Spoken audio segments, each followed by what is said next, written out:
Allahu Allahu Allahu Allah Allahu Allahu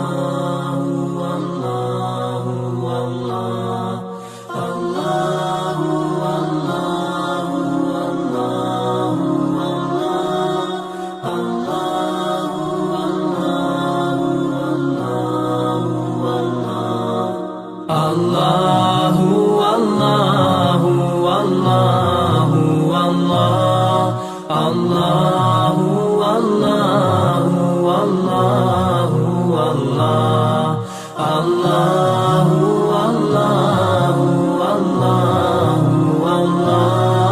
Allahu Allahu Allahu Allahu As I look to nature's beauty, dazzled am I, knowing everything calls on you, the Lord Most High. الله الذي يهدينا جميعا، الله الذي نعتز به جميعا. الله الله الله الله الله.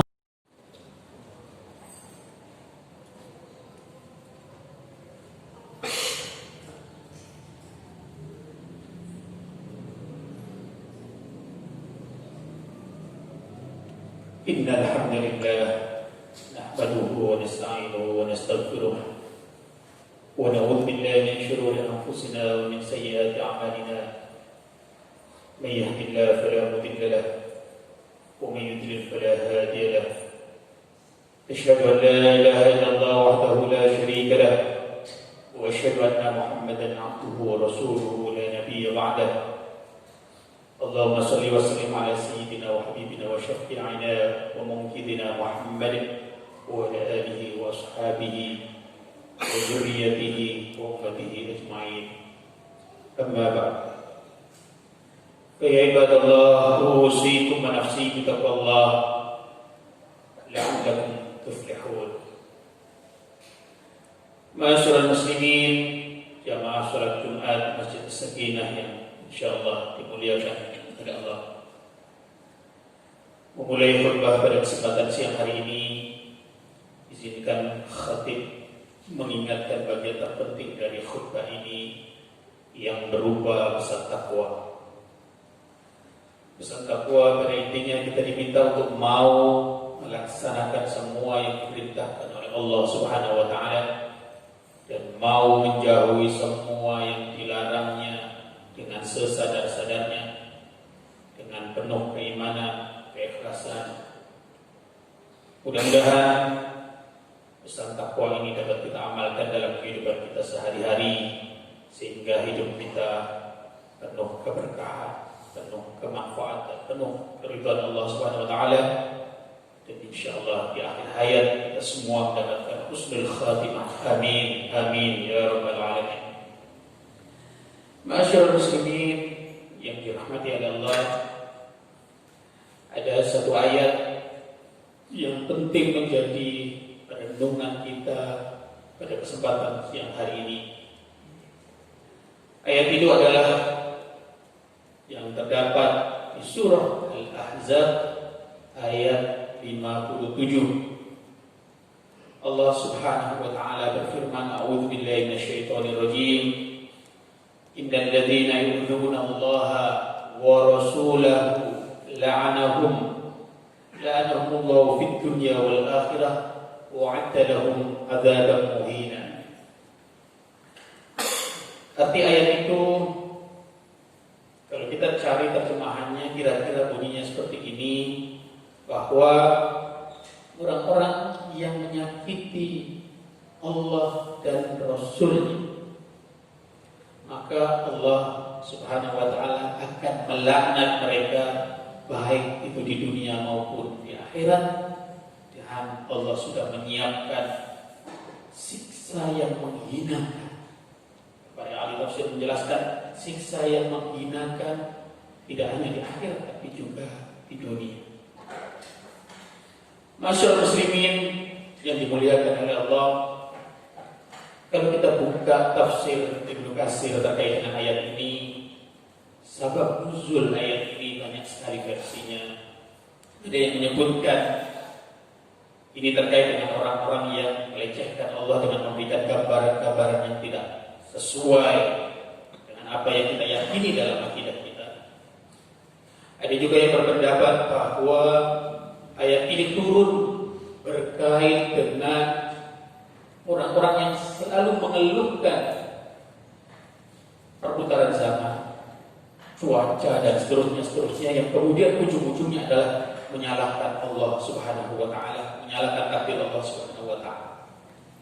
Tapi pendapat yang terkuat terkait dengan ayat di surah Al-Ahzab ayat 57 ini sebab nuzulnya terkait dengan pernikahan Rasulullah SAW dengan Safiyah binti Huyai bin Akhtab, putri seorang tokoh Yahudi yang sempat menjadi tawanan perang karena suaminya terbunuh dalam perang Khaybar.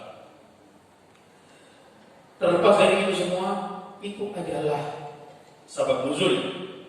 Karena di ayat nanti ada ayat yang memang sebab nuzulnya khusus dan ayat yang berlaku khusus. Tapi ada juga ayat yang sebab nuzulnya khusus tapi dia berlaku umum. Salah satunya ayat ini kalau kita merujuk pendapat Imam Ahmad yang nanti menjadi pelopor mazhab Hambali, beliau menyampaikan bahwa wadh-dhahir anna al-ayah 'ammatun fi kulli man adzahu bi syai'. Kata beliau, zahirnya ayat meskipun tadi dengan sebab nuzul yang khusus, ya, menurut Imam Ahmad ayat ini berlaku umum kepada siapa? Fi kulli man adzahu bi syai', pada siapapun yang menyakiti Allah, menyakiti Rasulullah sallallahu alaihi wasallam dengan sesuatu celaan, hinaan, pelecehan, penistaan dan seterusnya. Kata Imam Ahmad bin Hanbal, wa man adzahu faqad adza Allah. Ini rasanya Imam Ahmad memfokuskan ayat ini terkait dengan penghinaan, pelecehan dan penistaan kepada Rasulullah sallallahu alaihi wasallam. Karena beliau mengatakan barang siapa yang menyakiti, melukai, menistakan, melecehkan, merendahkan, menghinakan Rasulullah sallallahu alaihi wasallam, itu artinya dia sedang melecehkan, menghinakan, merendahkan Allah Subhanahu wa taala. Karenanya kata Imam Ahmad bin Hanbal, kalau kita menyakiti Rasulullah itu artinya kita menyakiti Allah. Kalau kita taat kepada Rasulullah itu artinya kita taat kepada Allah Subhanahu wa taala. Masyarakat muslimin yang dimuliakan oleh Allah, hari ini kita sedang juga mengalami kasus yang sama. Meskipun Rasulullah SAW sendiri tidak sekali itu saja dinistakan, tidak sekali itu saja dihinakan. Kita kalau melihat di Al-Quran begitu banyak penghinaan, penistaan, pelecehan kepada Rasulullah SAW. Rasul disebut sebagai kahin, seorang dukun. Rasul disebut sebagai sahir, tukang sihir. Rasul bahkan disebut sebagai majnun, orang gila. Kenapa? Ada penistaan-penistaan seperti itu hingga hari ini. Dan kita akan bicarakan soal hingga hari ini. Karena ada kecemburuan terhadap perkembangan dakwah Rasulullah SAW, karena tidak bisa membendung dengan cara yang normal, dengan cara menyakiti fisik, teror dan seterusnya, maka carilah pembunuhan karakter dengan menista, dengan menghina. Itulah yang dilakukan. Modusnya sama pada masa lalu seperti itu. Karena gagal melawan, menghentikan, menghambat perkembangan dakwah Rasulullah Sallallahu Alaihi Wasallam. Maksudnya muslimin yang berbahagia, hari ini kita punya masalah seperti itu. Kalau terkait dengan sebabnya, mungkin macam-macam juga. Karena iri, karena tidak bisa menghambat perkembangan Islam luar biasa sekali. Di beberapa negara termasuk di Eropa dan Amerika, Islam adalah agama yang paling cepat pertumbuhan. Islam bahkan bersaing dengan orang-orang yang keluar dari agama, dengan ateis, orang-orang yang memilih tidak beragama, dengan agnostik. Ya. Tapi Islam tetap terus, dan hari ini dianut hampir 2 miliar orang di bumi ini, dan perkembangan yang paling menarik justru di wilayah-wilayah di negara-negara yang banyak orang non-muslim. Maka kemudian inilah yang mungkin membuat orang-orang yang terganggu kepentingannya menanamkan Islamofobia dengan berbagai cara. Salah satunya membuat karikatur-karikatur yang menghinakan, melecehkan, merendahkan kehormatan, kemuliaan Rasulullah Sallallahu Alaihi Wasallam. Kalau hari ini kita kemudian berulang lagi kasus penistaan kepada kehormatan Rasulullah Sallallahu Alaihi Wasallam, dan sekali lagi ini bukan yang pertama, karena sebelumnya di Denmark kita pernah ada kasus yang sama, di Paris sendiri Charlie Hebdo juga berulang kali.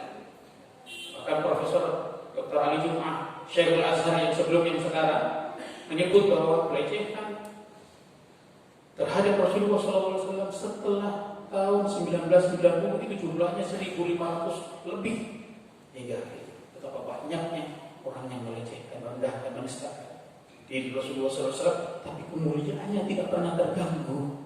Itu yang kita perlu paham, kemuliaannya tidak pernah terganggu. Bahkan di negara kita, kalau kita menelusuri, melacak informasi di media massa, media cetak, media elektronik, atau media sosial, kita temukan pelecehan kepada kehormatan, kemuliaan Rasulullah SAW itu terjadi, dilakukan oleh orang-orang baik yang awam maupun orang-orang yang punya kedudukan tertentu atas kepentingannya masing-masing.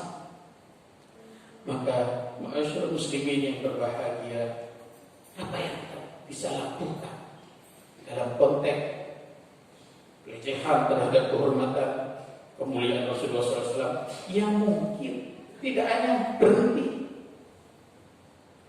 Prancis saat ini, nanti mungkin akan ada lagi dari yang lain-lainnya, dari negara yang lainnya, dari tokoh yang lainnya, dari presiden dari negara yang lainnya. Bisa terjadi dengan berbagai modus operandinya. Tapi yang terpenting bagi kita, bagaimana cara kita menyikapi. Yang pertama yang diajarkan dalam agama, dalam akidah kita oleh para ulama, bahwa apabila ada orang yang menyakiti, melukai, menghina, merendahkan, melecehkan martabat Rasulullah SAW, yang paling utama adalah mengingkari. Kita tidak terima, meskipun kita tidak sanggup melakukan apa, kita harus mengingkari. Kita tidak suka dengan apa yang dilakukan, kita harus protes di dalam hati kita. Kalau kita memang tidak punya kesanggupan, tapi kalau tidak punya kesanggupan, ya kita ingatkan saudara-saudara kita yang mungkin masih berdiam diri, untuk diingatkan ada bahaya yang besar sekali. Ya. Meskipun pasti tidak akan mengganggu kemuliaan kehormatan Rasulullah SAW. Buktinya apa? Orang semakin banyak masuk Islam, orang semakin banyak mencintai Rasulullah SAW, ingin belajar tentang diri Rasulullah SAW, bagaimana cara dakwah Rasulullah SAW, sampai kemudian menarik sedemikian banyak. Yang hari ini 2 miliar, hampir 2 miliar. Tapi kalau kita hitung dari 1.500, dari sejak Rasulullah SAW mendakwahkan agama ini, berapa miliar orang yang disadarkan oleh Rasulullah SAW. Pada masanya sendiri, menurut periwayatan para ahli sirah, ada 114 kurang lebih ribu orang yang menjadi pengikut Rasulullah SAW ketika akhir hayat Rasulullah SAW. Luar biasa. Penghinaannya terjadi sejak Rasulullah SAW masih hidup, hingga 1.500 tahun beliau wafat, masih saja orang-orang menghinakan, menistakan Rasulullah SAW. Tidak ada nabi lain yang seperti Rasulullah Sallallahu Alaihi Wasallam. Selain ini, apa yang kita bisa lakukan? Melakukan upaya-upaya pembelaan kepada Rasulullah SAW yang kita lakukan, yang bisa kita lakukan. Kita menulis di media sosial, kita menulis, ya, menyampaikan pendapat kita melalui podcast, melalui YouTube dan lain sebagainya. Tidak bagi pembina, tapi penting diperhatikan Jangan kemudian melakukan tindakan-tindakan yang justru merusak citra umat Islam, citra agama Islam, citra Rasulullah SAW. Jangan sampai orang itu salah memilih Rasulullah SAW gara-gara melihat perilaku kita, tindakan kita yang tidak terpuji. Rasulullah SAW mulia dan pasti gagal orang yang ingin merendahkan, melecehkan, menghinakan Rasulullah SAW. Kenapa? Faktanya kalau kita lihat di hadis, kalau kita lihat penuturan orang-orang yang hidup semasa dengan Rasulullah SAW, tidak ada sedikit pun gambaran negatif tentang diri Rasulullah SAW. Ini ada. Lalu muncul juga ada sebuah boikot. Silakan, saya sebagai pribadi saya setuju. Ya, tapi kan tidak bisa kemudian saya memaksakan semua yang ada di sini menyetujui itu. Kenapa? Itu cara paling elegan untuk memprotes tindakan, pelecehan, penghinaan kepada diri Rasulullah SAW yang didukung oleh negara. Cara hidup memang yang melakukannya, majalah satir itu yang melakukannya memang, tapi negara mendukungnya. Protes kita kepada negara. Kita tidak bisa melawan langsung kepada negara itu, tetapi kepentingan ekonomi negara itu saat ini adalah cara yang paling efektif untuk melakukan perlawanan. Buktinya apa?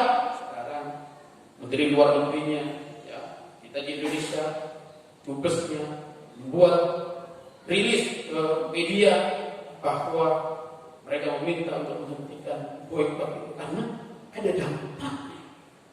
Dengan 2 miliar orang Islam di dunia, di bumi ini, produsen manapun akan terancam kalau umat Islam memboikot. Memang ada pikiran-pikiran yang menyatakan bahwa kalau kemudian kita memboikot produk dari suatu negara yang ada di negara kita, sementara pekerjaannya adalah saudara-saudara kita, tetangga-tetangga kita, apakah itu tidak merugikan? Apa jawabannya? Ada kemudian yang menjawab bahwa nanti kan kita akan memilih produk yang lain.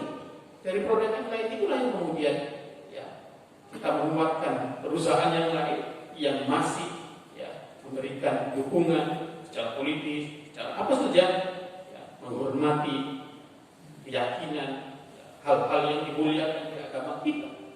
Nah, ini yang kita perlu pahami. Bahkan Syekhul Azhar sendiri mengeluarkan pengumuman untuk boikot ini. MUI juga melakukan hal yang sama. Nah, ini para jamaah yang dimuliakan oleh Allah, kita tidak perlu berdebat soal apakah boikot atau tidak. Silakan yang mau boikot, silakan yang tidak juga silakan. Tapi yang paling penting adalah kita punya ghirah terhadap Rasulullah SAW. Kita punya kecintaan, kita punya pembelaan terhadap Rasulullah SAW, dan itu yang dituntut dari akidah kita, itu yang dituntut dari keimanan kita, itu yang dituntut dari kecintaan kita kepada Rasulullah SAW. Jangan sampai kita hanya diam saja, bahkan kita nyinyir kepada saudara-saudara kita yang melakukan pembelaan kepada Rasulullah SAW. Tentu saja yang begitu perlu ditanyakan, perlu introspeksi diri.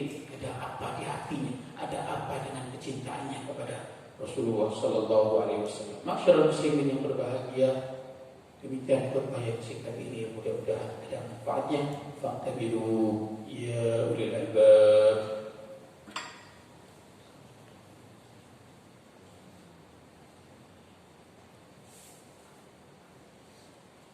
Alhamdulillah haqqa hamdih. Asyhadu an la ilaha illallah wa asyhadu anna Muhammadan abduhu wa khairu rusulih. Allahumma shalli wa sallim ala sayyidina wa habibina wa syafi'ina wa munqidhina Muhammad wa ala alihi wa sahbihi wa dhurriyyatihi wa ummatihi ajma'in. Amma ba'd, ya ibadallah, usikum wa nafsi bittaqwallah, faqad faza al-muttaqun. Faqad qala ta'ala inna Allaha wa malaikatahu yusalluna 'alan nabi ya ayyuhalladzina amanu sallu 'alaihi wa sallimu taslima. Allahumma salli wa sallim ala habibina wa syafi'ina wa munqidhina Muhammad salatan tusyarrifu biha kulla man shalla 'alaihi wa tukarrimu biha kulla man syarrafa ismahu wa dhurriyyatahu wa tu'ali biha darajatan man yudafi'u an عن دينه وملته وشرفه وارحم من الخلفاء الراشدين أبي بكر وعمر وعثمان وعلي وبقية الصحابة والتابعين ومن تبعهم بإحسان إلى يوم الدين وارحمنا معهم برحمتك يا أرحم الراحمين اللهم اغفر للمسلمين والمسلمات والمؤمنين والمؤمنات الأحياء منهم والأموات إنك سميع قريب مجيب الدعوات ويا قاضي الحاجات اللهم أرنا الحق حقا وارزقنا اتباعه وارنا الباطل باطلا وارزقنا اجتنابه ربنا آتنا في الدنيا حسنة وفي الآخرة حسنة وقنا عذاب النار والحمد لله رب العالمين عباد الله إن الله يأمر بالعدل والإحسان وإيتاء ذي القربى وينهى عن الفحشاء والمنكر والبغي يعظكم لعلكم تذكرون فاذكروا الله العظيم يذكركم واشكروه على نعمه